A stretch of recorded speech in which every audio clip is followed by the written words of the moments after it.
Bonjour et bienvenue à la grande édition de la télévision rwandaise. J'étais avec Amandine Dikoumassabou. Voici l'actualité.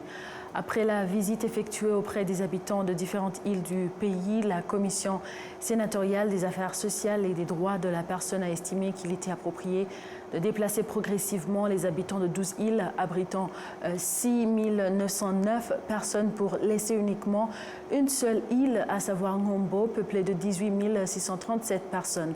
Cette île sera dotée d'infrastructures et de différentes structures administratives et de sécurité similaires à celles existant dans toutes les régions du pays. La Commission estime que toutes les institutions concernées par le développement du bien-être de la population, l'environnement et l'investissement devraient collaborer pour préserver et attribuer des caractéristiques spécifiques à chaque île et que des recherches devraient être menées pour déterminer comment elles pourraient être développées et utilisées à des fins productives du moment où elles ne sont plus habitées. On continue avec l'actualité pour parler des professionnels de la construction qui se disent satisfaits de la loi adoptée par les législateurs jeudi car elle leur confère le droit de travailler aux côtés d'autres professionnels de la construction. Le récit de Patrick Nyilidanti. La loi adoptée concerne le travail des architectes, des ingénieurs et des contremaîtres. Ces derniers affirment qu'ils n'étaient pas couverts par la loi en vigueur depuis 13 ans, ce qui signifie qu'ils ne contribuaient pas pleinement au développement du pays. Nous avons applaudi cette décision car nous vivions dans la clandestinité. Désormais, nous pouvons travailler dans la transparence. Les investisseurs peuvent travailler avec nous. Nous sommes apaisés car nous pouvons travailler en toute tranquillité.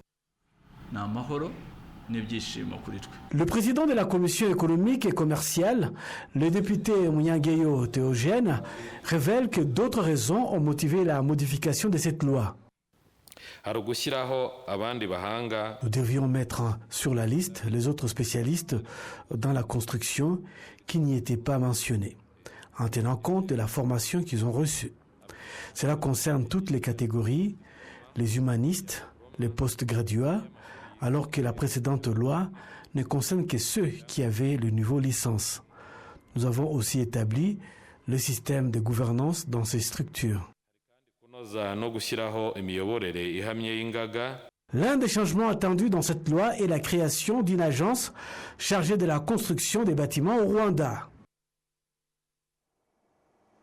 La séance plénière du Sénat a approuvé la loi organique portant fonctionnement du Sénat composée de 208 articles. Le projet de loi organique portant fonctionnement du Sénat initialement élaboré par la Chambre des députés comportait 210 articles.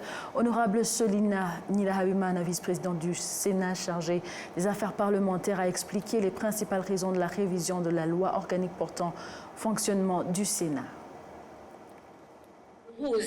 Ce projet de loi fusionne la loi organique régissant le fonctionnement du Sénat avec d'autres lois révisées par le passé.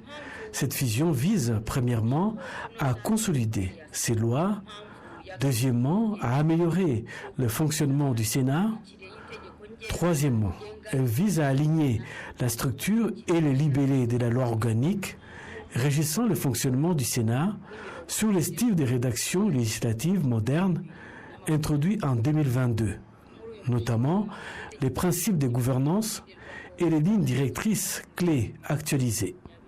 Selon ce projet de loi, le Sénat devrait organiser au moins une activité annuelle réunissant tous les sénateurs pour dialoguer directement avec les citoyens. Après avoir été examiné, le projet de loi contient désormais 208 articles, dont 172 ont été approuvés tels que et 9 ont fait l'objet de corrections rédactionnelles et 27 ont été révisés de fond et 2 articles ont été supprimés et 7 articles ont été réorganisés. Continuons l'actualité avec le Rwanda qui a acquis HK Aqua Plastic Limited, un fabricant de matériaux de construction moderne. Cette acquisition devrait contribuer à la baisse des prix de ces matériaux sur le marché et la réduction de l'écart entre les exportations et les importations. Aqua Plastic Limited est une usine qui produit 3 types de tapis d'eau et des panneaux Miro en plastique depuis plus d'1 an. Elle a une capacité de production de 4 à 5 tonnes de ces tapis d'une largeur allant de 20 à 200 cm. L'usine produit également des matériaux modernes tels que des panneaux Miro fabriqués à partir de poudre plastique et d'autres matériaux de remplissage utilisés pour les revêtements des murs et des plafonds. L'usine ensemble également des lampes et des accessoires des salles de bain. Son propriétaire Mungwarareba Jean Bosco est convaincu que cela contribuera à réduire les importations des matériaux de construction dans le pays. La stratégie nationale de développement accéléré prévoit que les investissements privés atteindront 4,6 milliards de dollars américains d'ici à 2029 contre 2,2 milliards de dollars en 2024 grâce à un taux de croissance annuel de 21,5%. Le Made in Rwanda ou fabriqué au Rwanda devrait connaître une croissance annuelle de 13%. Le Rwanda compte actuellement 38 grandes et 83 petites et moyennes entreprises de fabrication de matériaux de construction. Leur production est passée de plus de 200 milliards de francs rwandais en 2017 à 500 milliards de francs rwandais en 2024. Baraka Kanef Steves, qui travaille à Goma, en République démocratique du Congo, s'est dit satisfait de la qualité des matériaux qu'ils produisent. Actuellement, plus de 60% des matériaux utilisés dans la construction sont encore importés. Entre 2024 et 2029, la valeur des exportations doublera, passant de 3,5 milliards de dollars américains à 7,3 milliards de dollars américains.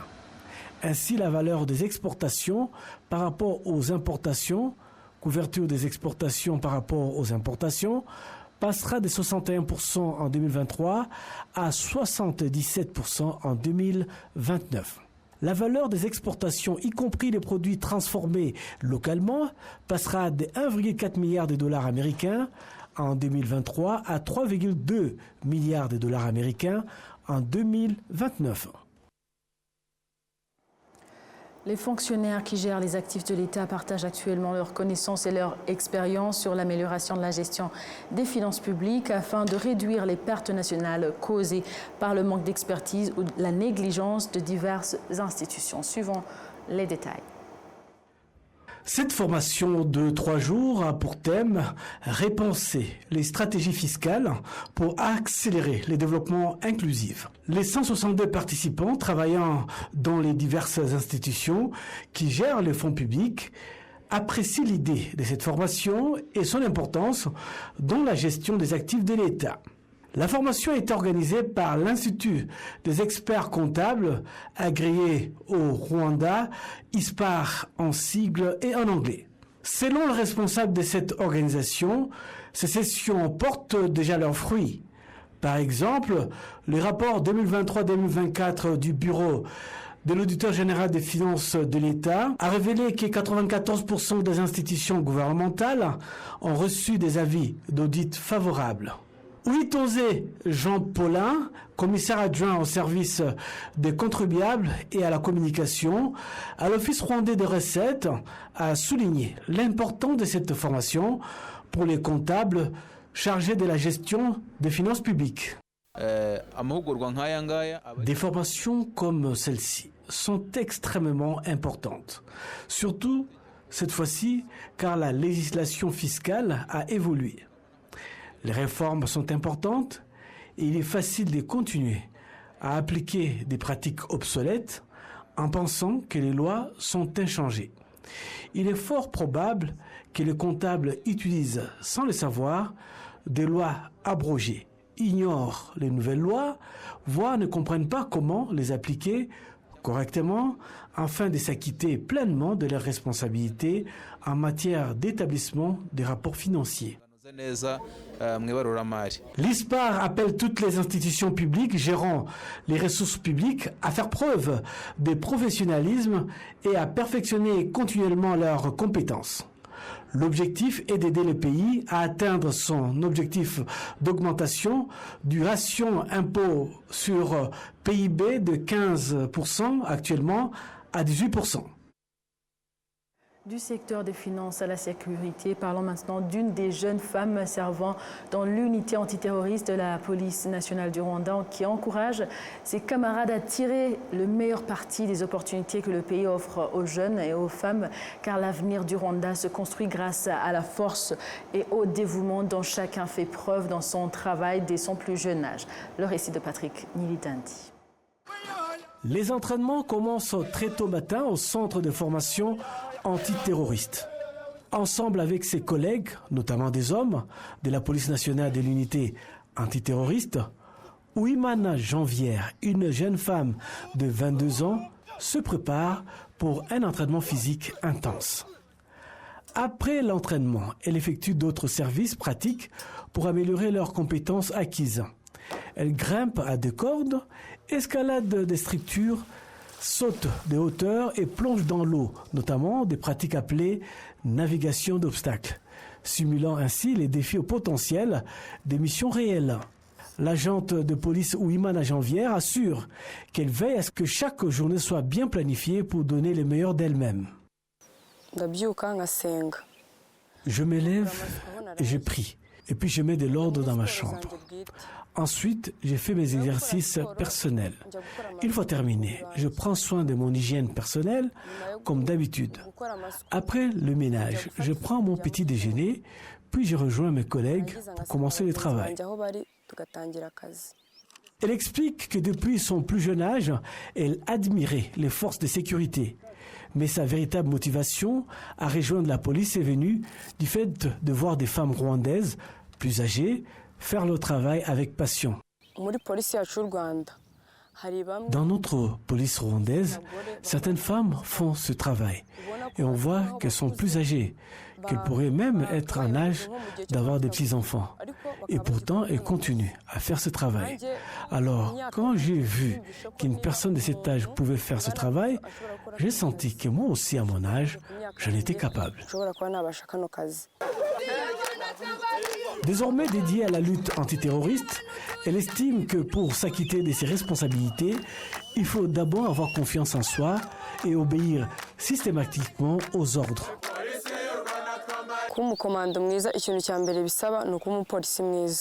Pour être un bon agent de lutte antiterroriste, il faut avant tout être un bon policier. Être un bon agent de lutte antiterroriste ne signifie pas que les autres policiers ne peuvent pas le faire. Tout policier est capable de le faire. Il faut avant tout être passionné par son travail, utiliser sa force physique, avoir le sens des responsabilités et la discipline. Il faut obéir aux ordres au bon moment. L'obéissance est essentielle dans ce métier car en suivant les instructions, on ne se retrouve pas à faire autre chose que le travail assigné. Grâce à sa formation qu'il a reçue, l'agent de police Ouimana Janvière possède désormais de nombreuses compétences, mais sa préférée est le maniement du fusil de précision. Elle exprime son désir de servir avec excellence, même à l'international, pour faire la fierté de la police nationale rwandaise qui lui a donné les moyens d'agir. Grâce à la formation que j'ai reçue dans ce métier, j'ai appris beaucoup de choses que je ne connaissais pas auparavant et j'y prends beaucoup de plaisir. Par exemple, j'adore utiliser un fusil de précision. Je sens que je dois approfondir mes connaissances sur cette arme et je vais la maîtriser au-delà de mes connaissances actuelles afin de pouvoir apporter ma contribution efficace si mon pays a besoin de moi. Le porte-parole de la police nationale rwandaise, Boniface Rutikanga, affirme que l'agent Ouimana Janvière est un parfait exemple de la capacité d'une fille bénéficiant de la même éducation et de la même formation que ses collègues masculins à obtenir d'excellents résultats. Il souligne toutefois que chacun doit respecter les valeurs professionnelles sur son lieu de travail. Cet agent de la lutte antiterroriste que vous avez mentionné est un exemple de ce que nous pouvions faire autrefois seulement avec les hommes. Mais lorsqu'on la regarde, on comprend immédiatement que l'idée de dire que ce métier est réservé aux garçons n'est plus valable, car c'est une jeune fille encore très jeune dans sa carrière dans la police et pourtant ce qu'elle accomplit est possible. Il est un autre exemple qui prouve que rien n'est impossible. Le leadership est là. Des programmes sont en place pour soutenir leur développement et les opportunités sont ouvertes à tous. Mais je dirais que la discipline, la volonté et l'engagement envers le programme jouent un rôle important dans le niveau atteint par cette jeune femme. La policière Uwimana Janvière exhorte également les femmes et les filles à se mobiliser, à saisir les opportunités que leur pays leur offre, à surmonter tous les obstacles et à œuvrer pour leur développement. Ce que je demanderai aux autres jeunes filles, de saisir les opportunités qui s'offrent à elles, c'est de commencer à les saisir, car servir notre pays ne se limite pas à être policier. Je dirais qu'il existe de nombreux métiers comme enseignant ou médecin, surtout pour une femme. C'est là les opportunités qui s'offrent à vous. Vous passez à côté de beaucoup de choses si vous ne les saisissez pas, car cela revient à abandonner vos rêves. Il est également essentiel de se fixer des objectifs, car ils vous aident à les réaliser. Avec ses pairs, l'agente de police Uwimana Janvière a participé à plusieurs compétitions de lutte contre le terrorisme où elles ont réalisé des performances impressionnantes et ont même remporté des prix. Le Rwanda se félicite d'avoir réduit de 118% à 5,4% le taux de pauvreté extrême au Rwanda depuis l'arrêt du génocide perpétré contre les Tutsis en 1994. Cette amélioration est le fruit de diverses stratégies mises en œuvre par le gouvernement du Rwanda. Le point avec Jean-Damascène Manechi. La lutte contre la pauvreté au Rwanda a commencé dès juillet 1994, juste après la fin du génocide perpétré contre les Tutsis au Rwanda. Le pays était alors profondément fragilisé sur tous les plans, économiques, social et autres.